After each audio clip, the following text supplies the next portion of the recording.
Bethesda is dying, again. And if you think the failure of Starfield was an accident, you're dead wrong. Exactly 24 years ago, this studio had one foot in the grave, and today history is repeating itself with terrifying precision. Todd Howard is selling us hot air simply because he has no choice left. Bethesda is a mess right now. Do you know how many times Todd Howard has talked about the Elder Scrolls 6 in major interviews since 2018?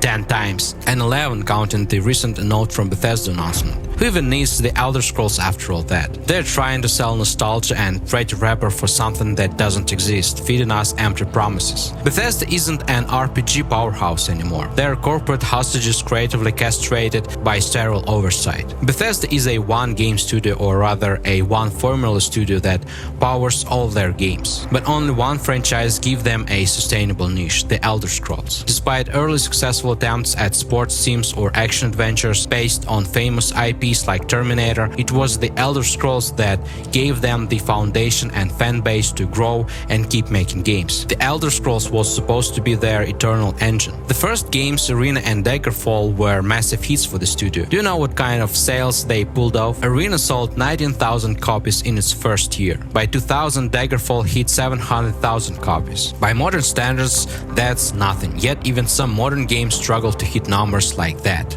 Right? Halo campaign, Evolved and Marathon. But in the 90s, this was a massive win. The success of Arena made Bethesda the industry's 22nd largest game publisher in fiscal year of 1994. And here's what we know about Daggerfall's success in early 2000 from an interview with Hines. From looking at all the boxed copies of Daggerfall I saw in the building, the game seems to still be selling reasonably well, especially for a 4-year-old game. How many copies has Daggerfall sold so far? And is it Bethesda's greatest hit so far? Probably so, yeah. We're talking about a game that has sold around 700,000 units or so, and it's still selling 4 years after release. By the way, in that same interview, Hines said something brilliant that captured the industry back then and captures it perfectly today. It was set in the context of the shutdown of Looking Glass Studios, famous for Ultima Underworld, System Shock, and Thief. Hines was asked, "Do you think the closing of Looking Glass Studios will discourage innovative games?" I don't think so. I certainly think it shook some people up in this industry,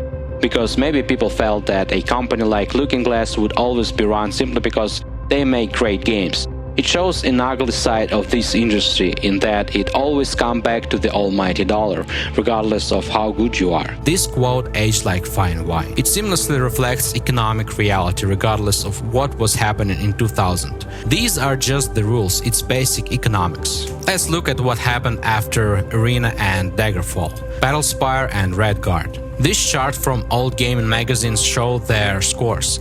From a business perspective, they did everything right.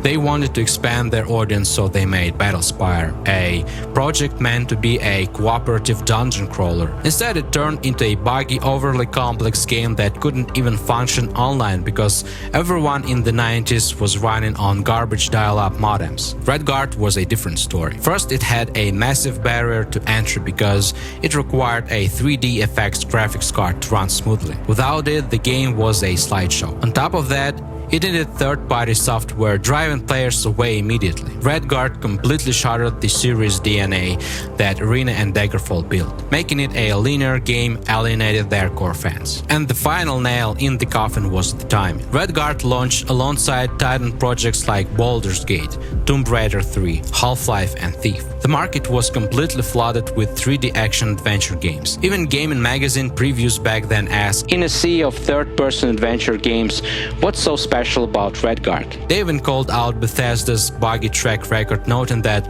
Bethesda's track record of some buggy product could hurt initial impressions. All this scrambling with Battlespire, trying to make a co-op dungeon crawler, and Redguard a linear 3D action adventure was Bethesda desperately trying to find a new audience. Back then, gaming outlets believed the RPG genre was dying, claiming that players were tired of controlling a nameless avatar with no real backstory. diabolical Daggerfall. I feel that role-playing games have begun to lose any sense of coherent plot.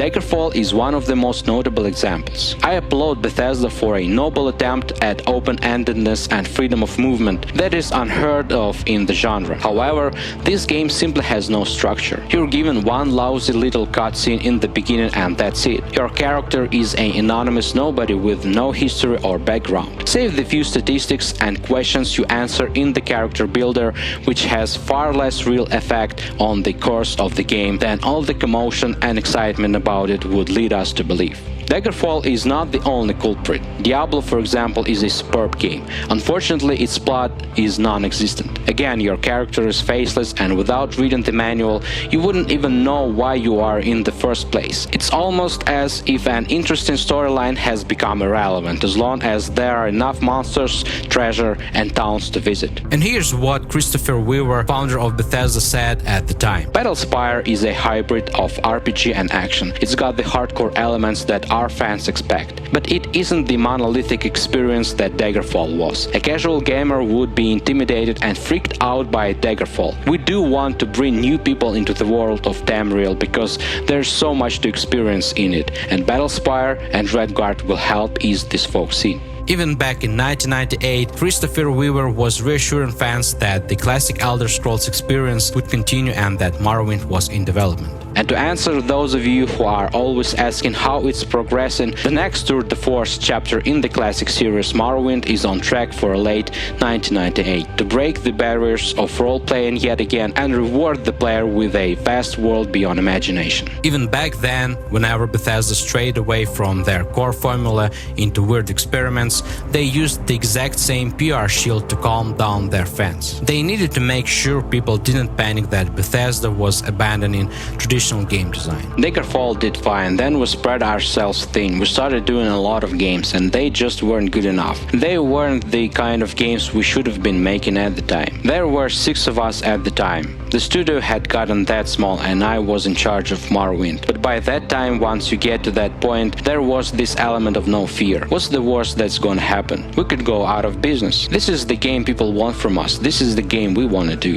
This is the raw essence of the creative process. Real art only happens when you feel total freedom, when you do not care who's watching or who will like it. Looking at Bethesda today, that creative freedom is completely gone. In fact, they lost it in the moment they found it. Morrowind saved the studio, but it's also cursed it. The design concept that made Morrowind a hit still lives in their games today, all the way to the Starfield. It's a 20-year-old game design formula. Todd Howard seems terrified of stepping an inch out of line, and that fear might ultimately destroy the studio. But today, fear isn't even their biggest problem. Corporate control is. For Microsoft, a game can't just satisfy 700,000 hardcore fans. They need multi-million sales. What is the similarity between the current and past events of Bethesda and what happened back in 2000? I would say Morrowind, Oblivion, Skyrim, and Fallout 4 are successful commercial games and they have high ratings from the players themselves. I would say Skyrim is kind of an analog of Daggerfall and Arena in the modern story of Bethesda. Either way, the game set the basis for the game design that fans of Elder Scrolls are expecting from these games. But just like in the 90s, Bethesda kept publishing other games after Skyrim. We had massive successes like Doom, as well as great titles like Ghostwire Tokyo, Deathloop, Dishonored, and Prey. These games had the creative freedom Bethesda lost, but commercially, while not total flops, they weren't convincing enough to justify sequels. And that brings us right back to Pete Hines' quote, "Everything revolves around the almighty dollar." Meanwhile, Bethesda's main team only developed 2 games in 11 years since Fallout 4 in 2015. Fallout 4 was their last genuinely successful commercial release. After that came Fallout 76, a trend-chasing online game that launched as a buggy nightmare, just like Battlespire, except this time everyone could play online with their friends. It got destroyed in reviews. Then we get Starfield, painfully average, aggressively bland, and fundamentally boring. Sure, it's not completely broken, but it's far from great. Don't you see the pattern?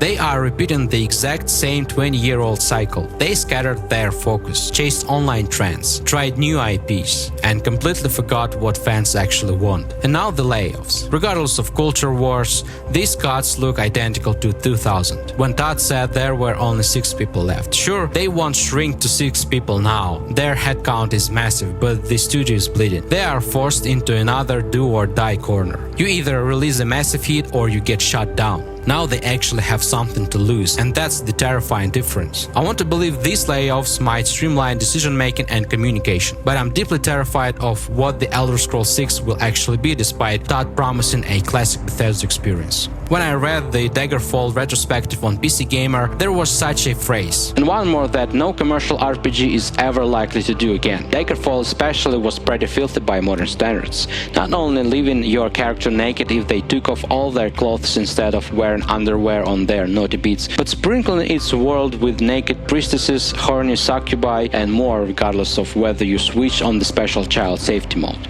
This article was written before Baldur's Gate 3, but I seriously doubt the Elder Scrolls 6 will be bold, edgy, or reckless. I'm not saying it needs nudity, but I doubt they'll even dare to go past the last Argonian maid. I'm terrified it's just gonna be Starfield with swords. Bethesda and Todd simply cannot pull off story writing on the level of Baldur's Gate 3, but I hope I'm wrong.